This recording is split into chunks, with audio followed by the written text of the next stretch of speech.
Apple iOS 18 developer বেটা 2 release করেছে। iOS 18 release করেছিল জুন মাসের 10 তারিখ। আজকে ঠিক 15 দিন পর অ্যাপেল iOS 18 বেটা 2 রিলিজ করলো এবং এই আপডেটে বেশ কিছু নতুন ফিচার তো রয়েছে, সেই সাথে আগের ফিচারগুলোর বেশ কিছু বাগ ফিক্স করেছে। অ্যাট ফার্স্ট আপনি যদি আপডেট করে থাকেন তাহলে আপনার সেটিংস থেকে জেনারেল থেকে সফটওয়্যার আপডেট গেলে আপডেটটি পেয়ে যাবেন। এই আপডেটের বিল নাম্বার হচ্ছে 22A5297F। লাস্টে আপনি অ্যালফাবেট পাবেন, এগুলো হচ্ছে বেটা ভার্সনের জন্য। এছাড়া এই আপডেটে আপনি মডেম ফার্মেরও চেঞ্জ দেখতে পাবেন। নতুন মডেম ফার্মের হচ্ছে 21300।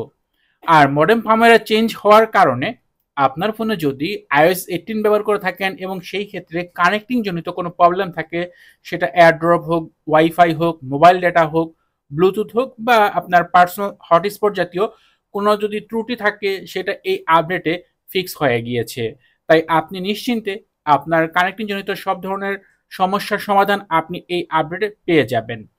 তো অ্যাট ফার্স্ট যে ফিচারটি অ্যাপল অ্যাড করেছে, যেটা আমরা অ্যাপেলের ইভেন্টে দেখেছিলাম, এটার জন্য আপনি যদি সেটিংস থেকে জেনারেল থেকে এয়ারপ্লে অ্যান্ড কমিউনিটি অপশনে যান, এখানে নতুন একটি ফিচার দেখতে পাবেন যা হচ্ছে মিরর কানেক্টিং। তবে এই ক্ষেত্রে অবশ্যই আপনার ডিভাইসের সাথে আপনার ম্যাক বা অ্যাপেল ওয়াচের সাথে কানেক্টিং থাকতে হবে। এই ক্ষেত্রে আমরা এই সরাসরি ইভেন্টের বিষয়টা আপনাদের শেয়ার করছি। এভাবে চাইলে আপনার যে আইফোনটা রয়েছে, সেই আইফোনটাকে আপনি আপনার ম্যাক পিসির সাথে খুব সহজে আপনার স্ক্রিন এখান থেকে আপনার মনিটরিং করতে পারবেন, যা হচ্ছে খুব সহজে আপনি এখান থেকে আপনার সম্পূর্ণ কাজটাই করতে পারবেন। সেটা আপনি আপনার মাউস ব্যবহার করেও করতে পারবেন, সেই সাথে আপনার ল্যাপটপ বা ম্যাকের যে কিবোর্ড রয়েছে সেখান থেকেও কিন্তু খুব ইজিলি আপনি এটাকে এখান থেকে পরিচালনা করতে পারবেন। তো এই ফিচারটা একেবারে রিসেন্টলি এই আপডেটে অ্যাপেল নিয়ে আসছে iOS 18 বেটা 2 তে। iOS 18 এর চমৎকার ফিচার হচ্ছে অ্যাপ কাস্টমাইজ। এই ক্ষেত্রে আপনি এই কাস্টমাইজ অপশনে নতুন কিছু অপশন দেখতে পাবেন, যেখানে আপনি এখন প্রতিটা অপশনের জন্য আপনি লাইট মোড, ডার্ক মোড ব্যবহার করতে পারবেন। নর্মালি আগে কিন্তু এই ফিচারটি ছিল না। আগে আপনি যদি অ্যাপগুলো ডার্ক করতেন, আপনার ফোনের ওয়ালপেপার হয়তো লাইট মোডে রয়েছে, সেটাকে আপনি চাইলে এখন আলাদা করে আপনি সেকশন বাই সেকশন সবকিছু কিন্তু লাইট মোড, ডার্ক মোড দুইটাকে আপনি ব্যবহার করতে পারবেন। এবং এখানে যে কাস্টমাইজগুলো সেগুলো আরো স্মুথ করা হয়েছে।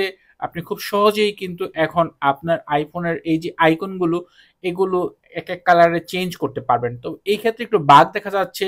বিভিন্ন কালার চেঞ্জ করার সময় অনেক সময় দেখা যায় কিছু কিছু অ্যাপ হোয়াইট, ব্ল্যাঙ্ক হোয়াইট হয়ে যাচ্ছে। সেই ক্ষেত্রে অবশ্যই একটু সময় দিবেন, তাহলে কিন্তু সেই অ্যাপ আইকনগুলো আপনার নর্মাল অ্যাপ আইকনের মতো হয়ে যাবে। এছাড়া এই আপডেটে এই অ্যাপ স্টোরের আইকনটাকে ডার্ক করা হয়েছে, যা আগে অ্যাপেলের ডিফল্ট অ্যাপগুলোর ভিতরে ডার্ক মোড সবগুলো অ্যাপেই ছিল, বাট অ্যাপ স্টোরে ছিল না, সেটাও এখন করা হয়েছে। এছাড়া কন্ট্রোল সেন্টারের উপর দিকে আমরা একটি পাওয়ার আইকন দেখতে পেয়েছিলাম, যেখানে টাচ করলেই আমাদের ফোন এই যে স্লাইড টু পাওয়ার অফ এই অপশনে চলে যেত। বাট এখন কিন্তু এটাতে যখন আপনি প্রেস করে ধরবেন, তখনই আপনি স্লাইড টু পাওয়ার অফ অপশনে যেতে পারবেন। নর্মালি আপনি এখানে টাচ করলেও কোনো কিন্তু এটা অফ হবে না বা এরকম কোনো পারমিশন চাইবে না। এছাড়া এখানে সেজেম অনেকেই ব্যবহার করে থাকি আমরা। সেজেম ব্যবহার করার ক্ষেত্রে এখানে কিছুটা এই সেজেম অ্যাপেরও ইউআই চেঞ্জ হয়েছে। এখানে আপনি খুব স্মুথলি এখানে দুইটা লাইন দেখতে পাবেন। নর্মালি আগে কিন্তু এই যে ওয়ার্ডটা, ইউআইটা, এটা একটু বড় ছিল, এটাকে এখানে ছোট করে নিয়ে আসা হয়েছে, যা দেখতে বেশ চমৎকার লাগছে। এছাড়া এই কন্ট্রোল সেন্টারেই আপনি এখান থেকে নিচের দিকে বেশ কিছু আইকনের রিডিজাইন দেখতে পাবেন। বিশেষ করে হোভার টেক্সট যে অপশনটি রয়েছে, এটাকে সম্পূর্ণ রিডিজাইন করা হয়েছে। আপনি যদি একটু নিচের দিকে যান, তাহলেই কিন্তু আপনি ওটা পেয়ে যাবেন দেখতে। এবং এটা আগে ছিল দেখতে অন্যরকম, বাট iOS 18 বেটা 2 তে এটা পুরোপুরি চেঞ্জ করা হয়েছে। এছাড়া এখানে আপনি বিভিন্ন ধরনের আপনার যে অপশনগুলো রয়েছে সেগুলো সার্চ করতে পারবেন খুব সহজে। আগে iOS 18 বেটা 1 এ কিন্তু সার্চ এতটা স্মুথ ছিল না, বাট এই বেটা 2 তে এখানে আপনি খুব সহজেই সবকিছু সার্চ করতে পারবেন। বিশেষ করে পার্সোনাল হটস্পট, এটার আইকনটাও কিন্তু এখন এই যে এখান থেকে একটু চেঞ্জ করা হয়েছে, এটাকেও একটু রিডিজাইন করা হয়েছে। সেই সাথে আপনি যদি আপনার সেটিংস অপশন থেকে একটু সিরি অপশনে যান, তাহলে এখানেও কিন্তু সিরির ইউআইটাকে আপনি একটু নতুনভাবে দেখতে পাবেন। সেই সাথে এখানে আপনার লিসেন ফর হে সিরির যে অপশনটা রয়েছে, এখানে তো ভাষার অপশন রয়েছেই। লিসেন ফরে গেলে এখান থেকে আপনি বিভিন্ন অপশন পেয়ে যাবেন। সেই সাথে নিচের দিকে টক টু সিরি নামে একটি অপশন রয়েছে। আপনি চাইলে সিরির সাথে মেসেজিং এ টক করতে পারবেন, কথা বলতে পারবেন। এই জন্য এই যে টক টু সিরি, এখান থেকে এই ফিচারটা অন করতে হবে। এছাড়া অ্যাপেল কিন্তু এই সিরিটাকে সম্পূর্ণই চেঞ্জ করে নিয়েছে, যাকে নতুনভাবে নামকরণ করা হয়েছে অ্যাপেল ইন্টেলিজেন্ট হিসেবে। সেটা হয়তো আমরা যখন আইফোন 16 রিলিজ হবে ওই সময়ই দেখতে পাবো। এর আগ মুহূর্ত পর্যন্ত হয়তো আমাদের সিরিটাই ব্যবহার করতে হবে। এছাড়া আপনার যে অ্যাপেল আইডির অপশন রয়েছে সেটাকে এখন অ্যাপেল অ্যাকাউন্ট বলা হচ্ছে। এই অ্যাপেল অ্যাকাউন্টে আপনি আইক্লাউড অপশনে আসলে এখানে আপনি সম্পূর্ণ রিডিজাইন দেখতে পাবেন আপনার আইক্লাউড অপশনের সবকিছুকে। সেই সাথে উপরের দিকে যে আপনার স্টোরেজ রয়েছে সেটাকেও আপনি ম্যানেজ করতে পারবেন, কোথায় কতটুকু স্টোরেজ দখল করেছে সেটা আপনি এখান থেকে গ্রাফ হিসেবে দেখতে পাবেন। তো সম্পূর্ণ বিষয়টা এই আইক্লাউডের মেসেজিং অপশনগুলো সবকিছু আপনি এখান থেকে ডিটেলস দেখতে পারবেন।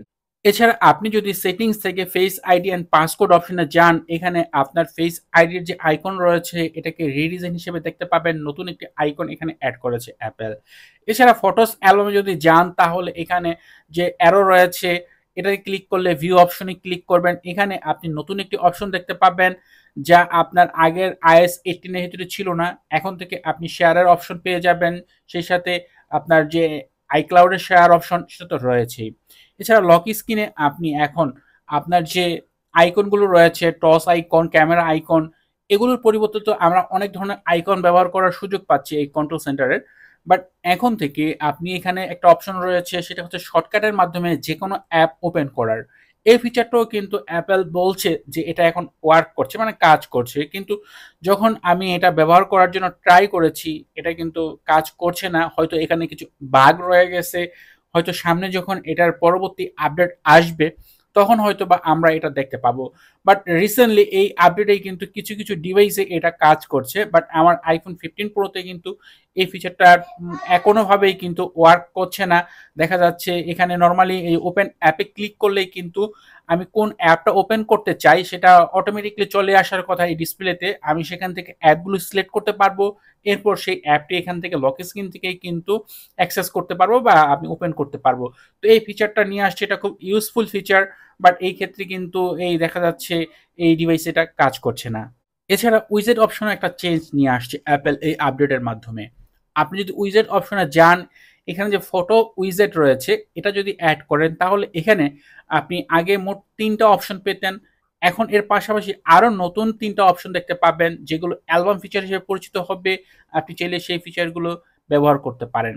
এছাড়া অ্যাপেলের যে ট্রান্সলেট অ্যাপ রয়েছে এটাতেও কিন্তু বেশ কিছু পরিবর্তন নিয়ে আসছে অ্যাপেল এই আপডেটের মাধ্যমে। আপনি যদি এখন ট্রান্সলেট অ্যাপে যান তাহলে এখানে নতুন কিছু ফিচার দেখতে পাবেন। এর ভিতরে একটা হচ্ছে কিছু নতুন ভাষা অ্যাড করেছে, বিশেষ করে হিন্দি ভাষা, মানে হিন্দি ল্যাঙ্গুয়েজ অ্যাড করেছে। আপনি এখন অন্যান্য ভাষার পাশাপাশি হিন্দি ভাষাতেও কিন্তু ট্রান্সলেট করতে পারবেন। তবে বাংলা ভাষা এখনো কিন্তু এটাতে আসেনি, এখনো অ্যাপেল বাংলাকে এটাতে সাপোর্ট দেয়নি। এরপরে যে বিষয় নিয়ে আলোচনা করা খুবই গুরুত্বপূর্ণ সেটা হচ্ছে, যদিও আমাদের দেশে এটা কাজ করবে না, এটা অন্যান্য দেশের জন্য, সেটা হচ্ছে মেসেজিং অপশনে RCBS নামে নতুন একটি ফিচার নিয়ে আসছে অ্যাপল। বিশেষ করে বর্তমানে কিন্তু আইমেসেজ আপনি আইফোনের পাশাপাশি অন্যান্য ডিভাইস, উইন্ডোজ ডিভাইস বা হচ্ছে ল্যাপটপ বা আপনি যে এই অ্যান্ড্রয়েড ফোন এগুলোর সাথেও কিন্তু আপনি চাইলে ব্যবহার করতে পারেন। সেই ক্ষেত্রে ব্যবহার করতে গেলে হয়তো অনেক সময় কোয়ালিটি লস হয় কোনো পিকচারের, ভিডিওর। সেই ক্ষেত্রে এই RCBS এই সুবিধার মাধ্যমে আপনার সেই কোয়ালিটি অপূর্ণ থাকবে, কোথাও কোনো লস হবে না। যদিও এটা আমাদের দেশ বলেন, পাশের দেশ ইন্ডিয়াতে বলেন, এইসব দেশের জন্য প্রযোজ্য না। হয়তো এটা USA, UK বা অন্যান্য ইউরোপিয়ান যে সকল কান্ট্রি রয়েছে ওইসব দেশে এটা বর্তমানে অ্যাভেলেবল রয়েছে। এছাড়া অ্যাপেল ছোটখাটো অনেক ফিচার বা অনেক পরিবর্তন নিয়ে আসছে। এর ভিতরে কি কি নিয়ে আসছে, আপনি যদি বেটা ভার্সন ব্যবহার করেন তাহলে ফিডব্যাক অ্যাপে গেলেই কিন্তু এখানে আপনি কোন কোন ইস্যু অ্যাপেল এখানে ফিক্স করেছে, মানে রিসলভ করেছে, সেই সাথে নতুন ফিচার কি কি নিয়ে আসছে সম্পূর্ণ ডিটেলস, সেই সাথে কি কি বাগ ছিল সেই বাগগুলো ফিক্স করেছে তার সম্পূর্ণ ডিটেলস আপনি এখানে দেখতে পাবেন। আপনি এখানে গিয়ে একটা একটা করে সেগুলো চেক করতে পারেন। এবার এই গিগবেঞ্চ অ্যাপে থেকে এটার পারফরমেন্স কেমন পাওয়া যাবে সেটা চেক করা যাক। এখানে সিঙ্গেল কোর স্কোর হচ্ছে 2126 আর মাল্টি কোর স্কোর হচ্ছে 5719। অন্যান্য আপডেট তুলনায় এখানে পয়েন্ট বেশ কম, বাট যেহেতু এটা বেটা ভার্সন এটা মেনে নেওয়াই যেতে পারে। এক্ষেত্রে মেটাল কোর স্কোর হচ্ছে 20818 এই ক্ষেত্রে মেটাল কোর স্কোর বেশ যথেষ্ট হেলদি মনে হচ্ছে, হয়তো গেমিং ক্ষেত্রে পারফরমেন্স বেশ ভালো পাওয়া যেতে পারে। সর্বোপরি নির্ভর করছে ব্যাটারি লাইফের উপর। ব্যাটারি লাইফ নির্ভর করে যে ডিভাইসের উপর, আপনার ব্যাটারি হেলথের উপর। এই ক্ষেত্রে আমার এখানে দেখেন, আমার নর্মাল যে ব্যাটারি হেলথ, এটা কিন্তু কোনো 1%ও ড্রপ হয় নাই। এখানে দেখেন চার্জিং হেলথ অপশনে যদি আসি, ম্যাক্সিমাম ক্যাপাসিটি 99%, যা আগে ছিল এখনো তাই রয়েছে। এখানে ব্যাটারি সাইকেল কাউন্ট দেখা যাচ্ছে 84। এছাড়া এই নর্মালি কিন্তু এই অনেকেরই কিন্তু বলে থাকেন ব্যাটারি হেলথ কমে যায় আপডেটের করার মাধ্যমে। এটা কমতেই পারে, স্বাভাবিক বিষয়। আপনি ফোন ব্যবহার করছেন, ব্যাটারি ক্ষয় হচ্ছে, তাই আপনার ব্যাটারির যে ব্যাটারি হেলথ সেটা কমে যাচ্ছে। আর যদি আপনি ব্যাটারি লাইফের কথা চিন্তা করেন, যেহেতু এটা বেটা ভার্সন, এখানে কিছু প্রবলেম থাকতেই পারে, কারণ বেটা ভার্সনে কিছু বাগ থাকে, সেই বাগগুলোর কারণে এই ধরনের সমস্যা হয়েই থাকে। এছাড়া কিবোর্ড অপশনে কিছু বাগ ছিল, সেগুলো এই আপডেটে অ্যাপেল ফিক্স করেছে। বিশেষ করে বাংলা কিবোর্ডে এই প্রবলেমগুলো ছিল, সেগুলো ফিক্স করেছে। এছাড়া নর্মালি আপনি সবসময় চেষ্টা করবেন প্রতিটা আইওএস আপডেট রিলিজ হওয়ার পর যখন আপনি ইনস্টল করে নেবেন, ইনস্টল করে নেওয়ার পর সেই অ্যাপগুলো আপনি যেগুলো ব্যবহার করছেন তার কোনো আপডেট রয়েছে কিনা সেগুলো অ্যাপ স্টোরে গিয়ে চেক করবেন। আপডেট থাকলে আপনি নিয়মিত আপডেট করে নেবেন, তাতে করে আপনার ফোনের পারফরমেন্স ভালো পাবেন, আপনার যে বাগ ইস্যু, তারপর হচ্ছে ল্যাগ ইস্যু, এগুলো কম হবে। এখন বিষয় হচ্ছে যে এই iOS 18 বেটা 2 এটা আমাদের জন্য ইম্পর্টেন্ট কিনা বা আপডেট করা উচিত কিনা। অলরেডি যদি আপনি iOS 18 বেটা 1 ইনস্টল করে থাকেন, তাহলে এটা আপনার জন্য মাস্ট ইম্পর্টেন্ট আপডেট। এটা আপনাকে আপডেট করে নিতেই হবে। আগের আপডেটে যে সকল প্রবলেম রয়েছে সেগুলো এই আপডেটের মাধ্যমে ফিক্স হয়ে যাবে। সেই সাথে আপনি যদি iOS 18 আপডেট করতে চান, তাহলে আমি বলবো আপনি জুলাই মাস পর্যন্ত অপেক্ষা করেন। জুলাইতে হয়তো, এটা যেহেতু এখন চলছে ডেভেলপার বেটা, জুলাইতে পাবলিক বেটা রিলিজ হবে, তখন আপনি চাইলে ব্যবহার করতে পারেন। তখন এটা পাবলিক ইউজারের জন্য বেটা ভার্সনটা রিলিজ করা হয়। আর যদি আপনি অফিসিয়াল আপডেটের জন্য অপেক্ষা করেন, সেই ক্ষেত্রে সেপ্টেম্বর পর্যন্ত অপেক্ষা করতে হবে। সেপ্টেম্বরে যখন আইফোন 16 রিলিজ হবে, ওই মুহূর্তে আপনি এটার অফিসিয়াল ভার্সন পেয়ে যাবেন।